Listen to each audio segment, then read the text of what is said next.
नमस्कार, आपके साथ मैं हूं साक्षी जोशी। सत्यमेव जयते में आज उस सबसे बड़े झूठ के बारे में सत्य हम बताएंगे जो इस बीच में इस पूरे साल हमने सबसे ज्यादा एक कम्युनिटी के साथ किया है, देश के मुसलमानों के साथ। क्योंकि तबलीगी जमात को हमने लगातार जिहादी कह के, आतंकवादी कह के, पाकिस्तान परस्त होकर कह के, गद्दार कह के, कोरोना जिहादी कह के, कोरोना को फैलाने वाला कह के हमने देश के मुसलमानों को भी इतना डिमोनाइज कर दिया कि उन लोगों के लिए उस दौर में और बल्कि आज भी सड़क पर निकलना कितना मुश्किल कर दिया गया इस देश के अंदर। कभी सोचा इस बारे में? थोड़ा भी अगर थोड़ी सी भी शर्म हम सब लोगों में होगी ना तो हम कान पकड़ के कम से कम माफी जरूर मांगेंगे। आपने किया या नहीं किया, हमने किया या नहीं किया, लेकिन अगर उसका पार्ट भी थे, उसको होता हुआ भी हमने देखा है, तो हम सब इसमें शामिल हैं। कैसे? सबसे पहले तो मैं आपको यह बता दूं कि किन किन न्यूज चैनलों को, किन किन अखबारों को माफी मांगने की जरूरत है ना। ये थोड़ा सा काम हम आसान कर देते हैं आज। वो इसलिए कर देते हैं क्योंकि हम तब से कह रहे हैं कि कोर्ट के वर्डिक्ट के बाद अब इन सबको माफी मांगनी चाहिए, न्यूज चैनल्स को माफी मांगनी चाहिए। लेकिन कौन है ये लोग? आज इनको जरा बेनकाब कर ही देते हैं, इनका एक एक करके चेहरा दिखा देते हैं आप।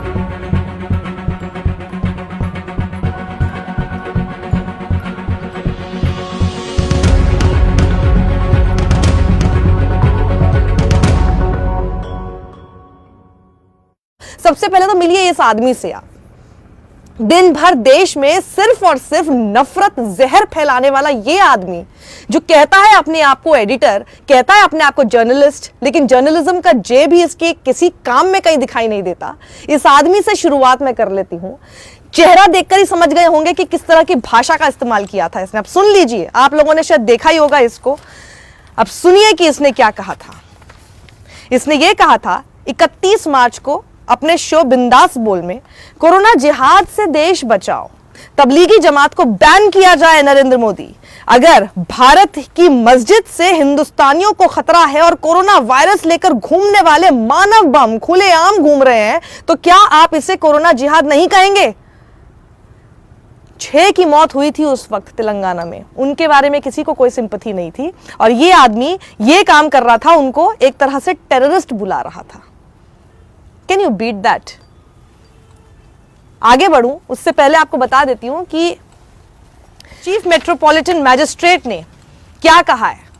यह कहा है कि ये जो 36 फॉरेन नेशनल्स को तबलीगी जमात से जो जुड़े हुए, जिनको बंद करके रखा हुआ था, ये सब बकवास है। ये किसने, क्यों, आपने कैसे बंद किया? और साथ ही आपको बता दूं, आईओ इंस्पेक्टर सतीश कुमार और एसएचओ मुकेश वालिया को खूब लताड़ा है कोर्ट ने और यह कह दिया है कि आपकी तो बात पर विश्वास करने लायक ही नहीं है।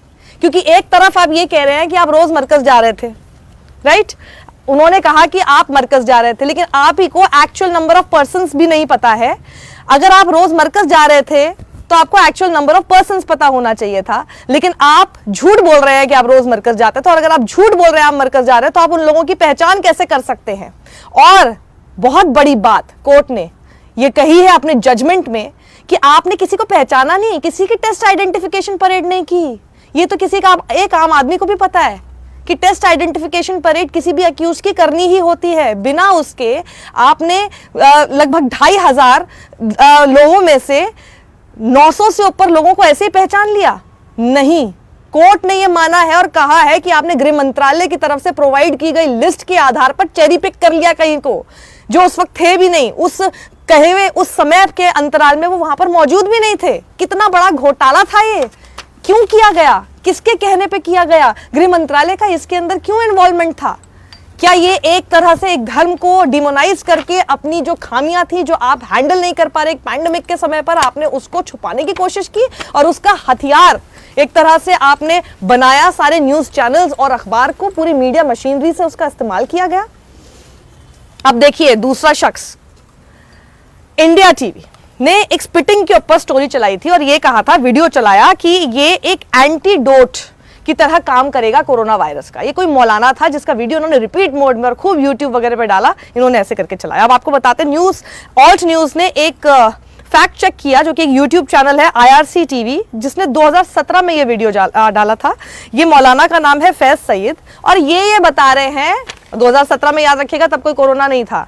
तो ये तब अगर वीडियो बनाया गया था, वो ये कह रहे हैं बेसिकली जेस्चर था स्पिटिंग, थूकना एक जेस्चर के तौर पे था, असली में थूकना नहीं। वो बेसिकली वो ये होता है कि वो एक इस तरह की प्रीचिंग दे रहे थे कि अगर अंदर कोई इवल थॉट्स आती हैं, शैतान आपके अंदर घर करने लगता है, आपको ऐसा फील होने लगता है, तो उसमें सबसे अच्छा तरीका है कि उस वक्त आप एक जेस्चर के तौर पर साइड में से थूक दे, तो उससे क्या होता है कि वो शैतान निकल जाता है। जैसे हम कभी किसी को नजर लगते हैं, हम नहीं कहते थू थू थू थू थू, बिल्कुल कहने वाली बात वो जेस्चर जैसी है, उसको इन्होंने इस तरह से पोर्ट्रे किया। सोचिए, ये हमारे देश के न्यूज चैनल है, ये हमारे देश का जर्नलिज्म है।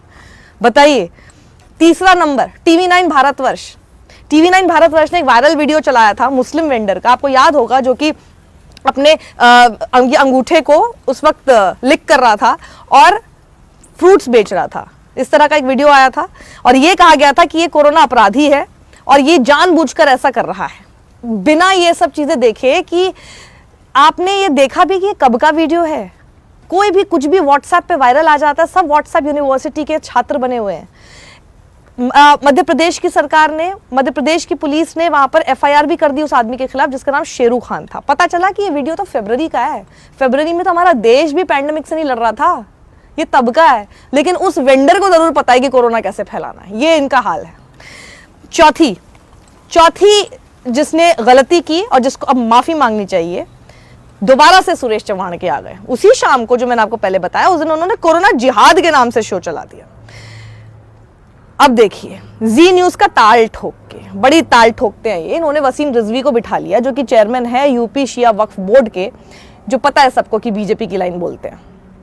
उन्होंने वहां आके बिना किसी सबूत के आके क्या क्लेम कर दिया, क्या दावा कर दिया कि कोविड-19 हैड बीन डेवलप्ड अमंग तबलीगीज। कोविड-19 जो है उसको डेवलप किया गया है तबलीगियों के बीच में, and they had sent out across India, और इनको भारत में भेजा गया है कि इनको कोरोना वायरस हुआ और उसके बाद इनको जानबूझकर भारत में भेजा गया है ताकि इस देश में ज्यादा से ज्यादा मौतें कराई जा सके। ये बिना किसी तथ्य के आधार पे इन्होंने ये बात क्लेम कर दी और ये सब लोगों ने उठा ली, और इसी के नाम पर आप लोगों को दिन भर भड़काया गया, बरगलाया गया। क्या दिल्ली को इटली बनाने की साजिश जी न्यूज ने चलाया? ये क्या दिल्ली को इटली बनाने की साजिश? क्या देश में कम्युनिटी ट्रांसमिशन की साजिश रची जा रही है? ये तो सवाल चल रहा था चैनल पे, लेकिन जो एंकर था वो एक कदम आगे था, उसने सवाल भी नहीं रखा, उसने तो सीधे क्लेम कर दिया, हाँ दिल्ली को इटली बनाने की साजिश हो रही है। और उनके बॉस सुधीर चौधरी एक कदम और आगे रात को आ जाते हैं। रात को आके क्या बोलते हैं? पूरे देश से गद्दारी की है इन लोगों ने, गद्दार हैं ये। सुधीर चौधरी, माफी मांगो, माफी। अर्नब, इसे कैसे भूल सकते हैं हम? अर्नब, अगर कहीं पे भी पाप हो रहा हो उसमें अर्नब ना हो तो फिर कैसे हो सकता है? उन्होंने भी यही किया, ये जानबूझकर किया जा रहा है। अपने वहां पे पैनल पे ऐसे लोग बिठा दिए जो अपनी बात जब रख भी रहे हैं तो उनके ऊपर खूब चिल्लाता रहा, आप लोग गद्दार हैं, आपका क्या लेना देना है, पाकिस्तान परस्त हैं, वो सारी जितनी बातें सब आते हैं, ये सारे शब्द एक साथ आ जाते हैं, टुकड़े टुकड़े पाकिस्तान, है ना, गैंग, ये सब चीजें आ जाती है। जी न्यूज ने शो किया जिसपे देखिए किस तरह की लाइन लिखी थी, ताली थाली के देश में थूक वाला जिहाद क्यों? लाइन अच्छी है ना, कितनी घटिया है। अब देखिए अगला नंबर इंडिया टुडे का भी स्टिंग कर दिया था इन्होंने 10 अप्रैल को। दिल्ली और ग्रेटर नोएडा के इन्होंने 2 मदरसा दिखाए जिसमें इन्होंने ये क्लेम किया कि वहां पर वायलेशन करके, जो कोविड-19 की गाइडलाइंस है सरकार की, उसका वायलेशन करके अपने बच्चों को यहाँ पे छुपा के रखा हुआ है और मदरसा हॉटस्पॉट है ये, मदरसा जिहाद, मदरसा कोरोना हॉटस्पॉट, ये इन्होंने इसको क्लेम कर दिया। और ये भी क्लेम किया कि इन्होंने सोशल डिस्टेंसिंग का पालन ही नहीं किया इन बच्चों ने वहां पे। न्यूज लॉन्ड्री ने स्टिंग का पर्दाफाश किया, कई खामियां स्टिंग में से निकल के आई हैं, न्यूज लॉन्ड्री की वेबसाइट पर देख लीजिए। तबलीगी जमात पर सिर्फ न्यूज चैनल्स ही नहीं, अखबार, प्रिंट मीडिया ने भी बहुत जहर फैलाया है। सबसे पहले अमर उजाला का देख लीजिए, इन्होंने जमातियों के मिसबिहेवियर के बारे में खबर छापी। तबलीगी जमात जो क्वारंटीन थे उन्होंने बाहर जाके शौच किया, क्यों? क्योंकि उनको अपनी जो मीट खाने की डिमांड थी वो उन लोगों ने पूरी नहीं की। राजस्थान पत्रिका ने भी इस खबर को उठा लिया, लेकिन उसके बाद क्या हुआ, सहारनपुर पुलिस ने ही ट्विटर पे ये डाला कि हमने ये पूरा तथ्य देखने की कोशिश की है, जांच की है और ये पूरी तरह से तथ्यहीन है, गलत खबर है। फिर इन दोनों ने अपनी अपनी खबरें वापस ले ली, मतलब कुछ भी इन लोगों ने चलाया। दूसरा देखिए दैनिक जागरण, इन्होंने किया Islam's peaceful propagation and jihad are two sides of same coin, मतलब एक तरफ इस्लाम अपने आप को शांतिपूर्ण धर्म बताने की कोशिश करता है और दूसरी तरफ ये लोग जिहाद करते हैं, ये एक ही सिक्के के दो पहलू हैं, ये इन्होंने खबर की। ऑप इंडिया, जिसको हम बहुत प्यार से पूप इंडिया भी बोलते हैं, तबलीगी पेशेंट्स जो चेन्नई में थे उनको इन्होंने कैसे किया डिनोट पता है आपको?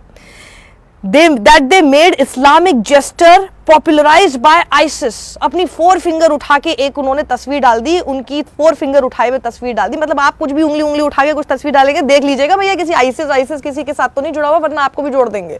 कोई उनकी तस्वीर थी तो उसको उन्होंने ऐसे कर दिया कि देखो आईसिस भी इसी तरह से उंगली उठाता है, तो ये आईसिस के साथ कनेक्टेड है। What an investigative journalism, my God। अब देखिए आर पार में अमीश देवगन कहते हैं कॉन्क्रीट इंफॉर्मेशन है that Pakistan was directly responsible for the corona virus pandemic in India. क्या है इनके पास कॉन्क्रीट एविडेंस?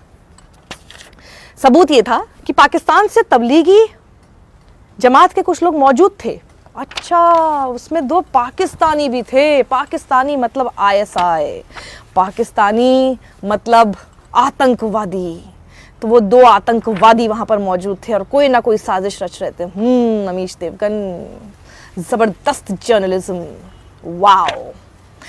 तो अब ये देखिए, वैसे तो लिस्ट बहुत लंबी है, मैं थक गई हूं। अब आपको बताओ इस हमाम में सब नंगे हैं, सब कोई नाम ले लीजिए चैनल का, हर channel, ABP news, republic Bharat, republic TV, Zee news, Aaj Tak, India today, India TV, मैं कहाँ तक नाम लूं, सब इसमें शामिल हैं। लेकिन आज जब माफी मांगने की बारी आई है, सब जैसे अपना पाप करके कहीं साइड हो गए हैं, कहीं चले गए हैं और इनको कोई फर्क नहीं पड़ता। ये रात को वैसे ही सो रहे हैं, इनको कोई फर्क नहीं पड़ रहा। सबसे बड़ी चिंता की बात तो मेरे लिए ये है कि आपने इतनी बड़ी गलत खबर आपने दिखा दी। गलत ही खबर नहीं है, आपने पूरा डिमोनाइज करके रख दिया लोगों को, एक धर्म के लोगों को। Just imagine if this happens with you और me. I cannot actually imagine this कि आप घर से बाहर निकलें, आपके कपड़ों, आपकी लुक को देखकर ही कोई आपके पहले तो धर्म को पहचाने और फिर आपको देखकर ये सोचे कि ये तो कोई वायरस लेकर फैल रहा है। उस समय पर सोशल मीडिया पे किस तरह की पोस्ट लोग लिखने लग गए थे, समझदार लोग तक लिखने लग गए थे, वो तक मानने लग गए थे कि खाने में थूक कर देते हैं। आप सोच सकते हैं how much we have demonized one community, how much. बचपन से लेकर आज तक एक तो कोई आपका मुसलमान दोस्त होगा ना, एक तो कोई होगा जिसके घर पे कभी तो आप ईद पर गए होंगे, कोई तो होगा जिसने कभी तो आपको मीठी सेवइयाँ आपके घर पे भिजाई होंगी, या कोई तो होगा जो शायद आपकी माँ अपने घर पे दिवाली पर बुलाती होगी कि बेटा ईद पर मेरा बच्चा तुम्हारे घर आता है तो दिवाली पर तुम ज़रूर आना। कोई तो होगा जिसको शायद कभी राखी भी बांधी होगी, कोई तो होगा, उसी को याद कर लो। आपने उसके साथ बहुत बड़ा अपमान किया है।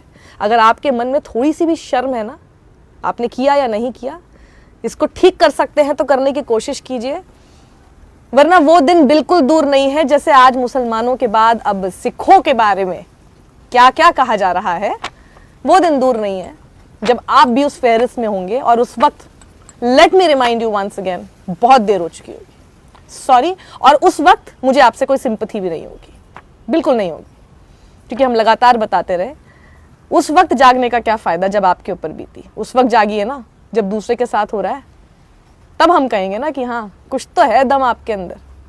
सोचिएगा इस बारे में ज़रूर। सत्यमेव जयते। Like and subscribe, do share this. Thank you.